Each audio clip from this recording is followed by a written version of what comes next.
We're just hoping that you feel better. That's all. This is the Feel Better podcast. My name is Mike, and I'll recommend that you subscribe and tell a friend about this podcast because all we do is talk to people that can help you feel better. Today is no exception. Chris Doyle is joining us from the Academy of Martial Arts. Chris, thanks so much for coming in. I appreciate this, man. I feel so honored to be here. You know, it's really not, and I will share this. Transparency is my thing. You sent me a list of 25 questions, which is amazing because the truth is I can do this all day, but I have no idea when it comes to martial arts, even where to begin. But your questions were amazing because one of the first things that I had to ask you was, what makes karate, fitness, kickboxing, and Tai Chi different, and why offer all three? So wait, before you answer that, that was your second question, but your first one's really good. Chris, how do you end up the guy who owns Academy of Martial Arts? What brings you to this place? How did you end up here? Well, there's lots of different stories or different reasons behind it. I could go into many different ones, but the number one thing that kept coming up for me, I started training when I was 13 years old. Okay. Our family immigrated to Canada when I was 4 years old. Where did you come from? The UK. All right. North of UK, Rochdale, Littleborough area. I just spent some time in the UK, and the outlying areas and the countryside are just incredible. Yeah. Very beautiful. Yeah. Yeah. I went to visit my aunt when my grandmother turned 9 years old, and we went on a Roman highway. And I was like, oh, Roman highway, walking through the hills, and then down below was all these little pieces of brick. That was a Roman highway at one time. So it's kind of cool. It's really fascinating. Lots of culture and history back then. Ancient culture is rich there. But okay, so your parents bring you over here. Yeah. So immigrant, 13 years old, hormones are kicking in, bit of an accent, was bullied in high school. Wait a minute, British accent with the hormones kicking in should have been a rock star. I'm sorry, but well, you should have seen my hair way back when. I had the Roger Daltrey look. Oh yeah, yeah. Grade 9, but when I went to high school, it was grade 9 to grade 13. Probably yourself as well. So there was literally 13, 14-year-olds and 18-year-old men with full beards going to school. Yeah, I remember that. And basically, I had a guy who picked on everybody, but chose me as the target. Wow. And basically, one day he was, our high school had 2 levels, Hill Park Secondary School on Hamilton Mountain. Shout out. And I was coming up the stairs. He was looking down. And he started spitting on me, I guess. I saw red. My hair wasn't naturally this beautifully gray. It used to be a little strawberry blondish, right? And back then I saw red, and I just went after him because I was mad. Had enough. He used to have what they call minor niner days, initiation days. Welcome to Ontario. Yeah. Probably all around the world too. Oh, probably. So I basically tackled him as best as I could. Probably was unleashing emotions, crying, all that stuff, pounding hitting as best as I could. Got pulled off him by Mr. Griffiths, which was the high school wrestling coach. And he basically separated us and said, stop it, leave each other alone.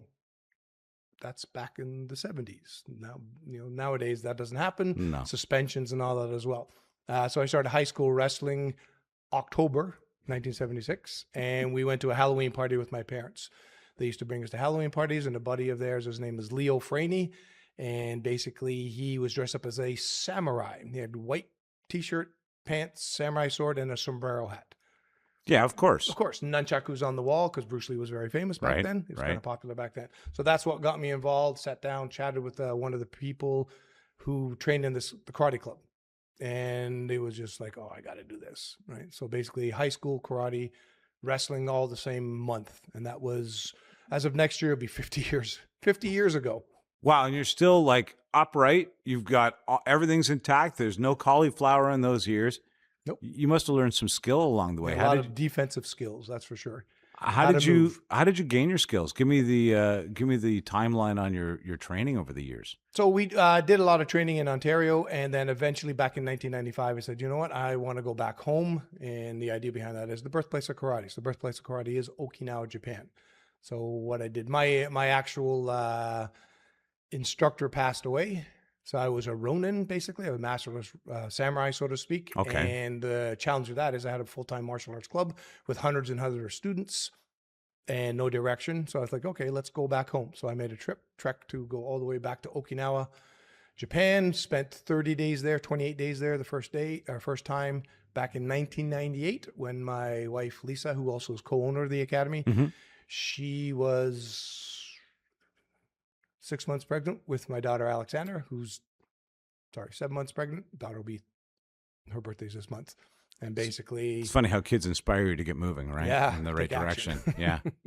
Right. So then I traveled to Okinawa, Japan, and basically you could say the rest is history, just staying with that connection to Japan. And that's where I met my main instructor. His name is Tetsuhira Hokama, or Hokama Hanshi, we call him. Okay. He was born in 1944 and just turned 81. And his full-time profession before he retired was a university professor of accounting.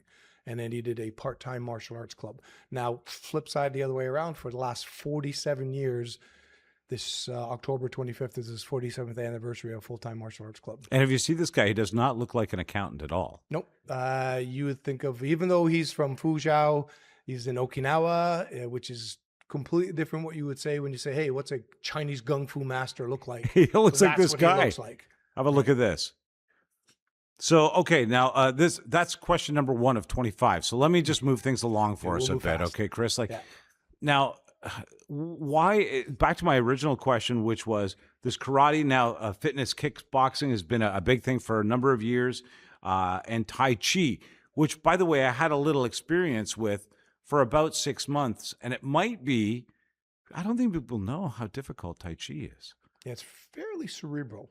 Yeah. Which is actually a good thing. So if I want to touch So base, sorry, you guys offer all 3 of these, right? we do karate. Is there a for, connection between them?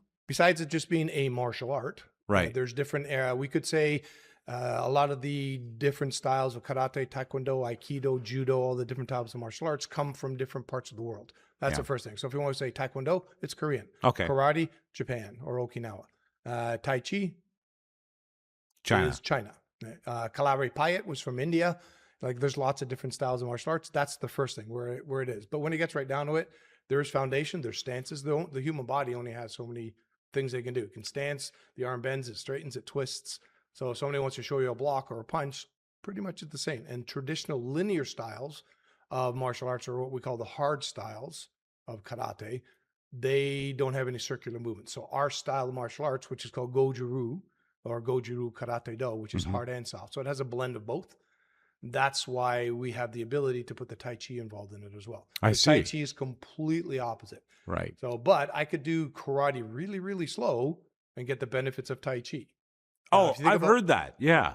So if you think about where Tai Chi came from, let's jump over to China. There was a time when there was, let's say they were being invaded or there was people who were trying to suppress them and they weren't allowed to practice their martial arts.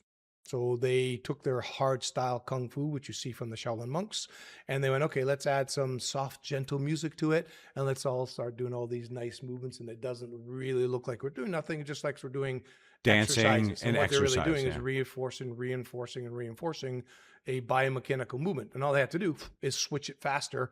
But to the average person, it only looks like they're moving slow. But the muscle movement, that muscle memory is there. It's ingrained in the intact. membrane over and over and over. And in again. fact, if you start slow, as I recall, you can then control the speed with which you do it. Yes. You're not just at the speed that you learn to do it if you're doing it at your optimum speed always. Yeah. And so to do both seems like now kickboxing and karate. Why do you offer all 3? So basically, the karate system. Actually, my wife, who started our cardio kickboxing program, you ever heard of Billy Blank's Taibo? Yeah. Right. So back in 1984, I was in Trinidad and Tobago competing in a world championship, the mini world championships, and this is when I watched Billy Blank do his pre-Taibo warm up. He had probably a Walkman. Okay. And he was doing all his Taibo exercise to warm up before he competed in this system of point fighting and karate. I watched somebody for the first time move so fast. I'm like, oh my God, this guy's spectacular. He was doing a cartwheel. In the middle of a cartwheel, he would kick you in the head and then land. I watched it. I was a junior belt, so I wasn't up there. So he was so fast. That was my first introduction to the fitness kickboxing side of it, even though he wasn't really talking about it.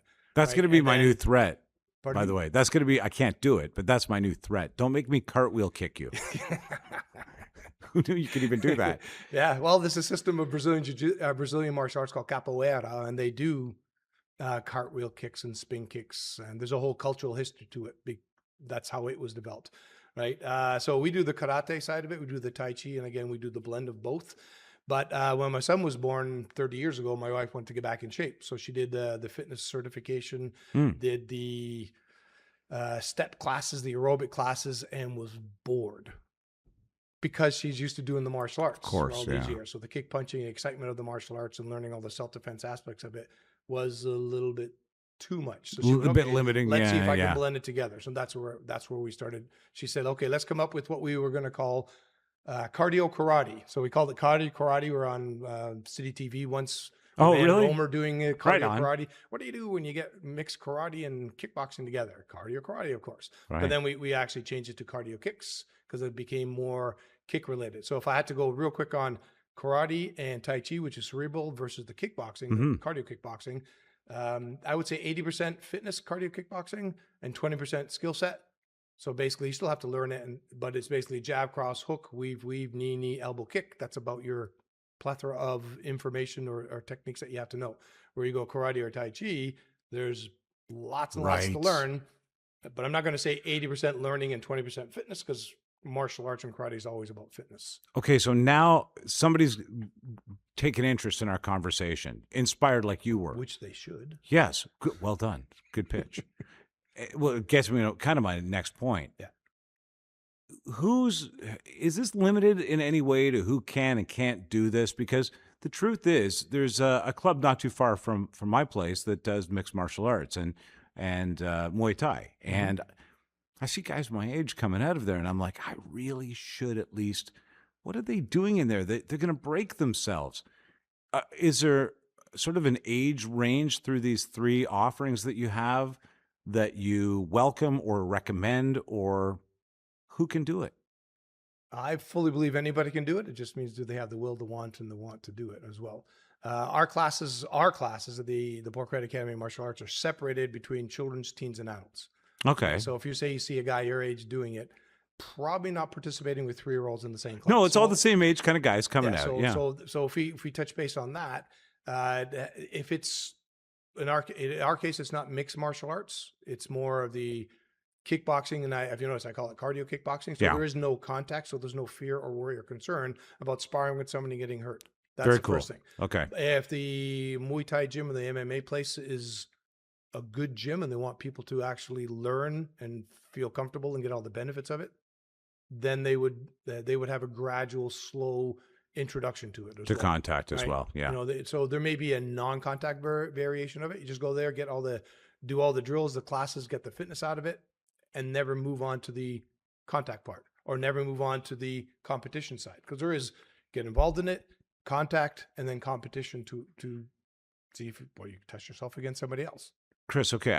By the way, I could take your whole afternoon and drive everybody nuts with a million questions that they're going to have for you in their own, probably more skillful way.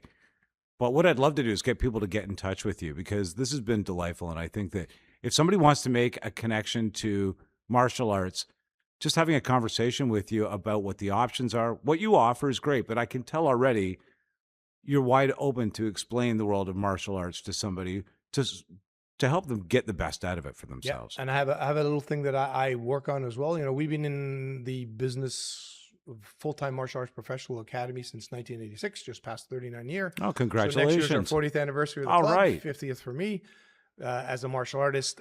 So I have the 5, 10, and 15 mentality.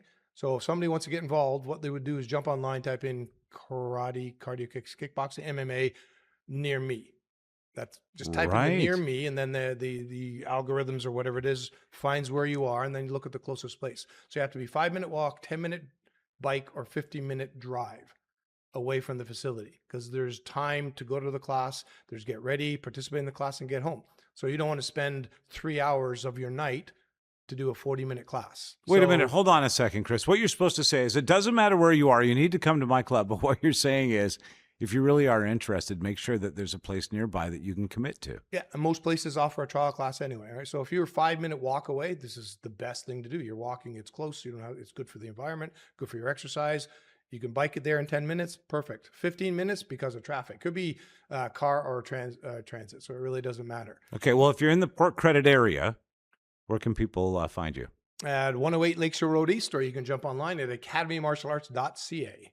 This has been a delight. I really appreciate it, Chris. Fantastic. Thank you. Thank you, buddy. And thank you. I think this place. Thank you so much for joining us. Don't forget to subscribe, share it with a friend. And I almost forgot to ask. How is it that Steven Seagal still maintains the ultimate master in martial arts? It's fascinating to me. No comment. See you next time. Thank you.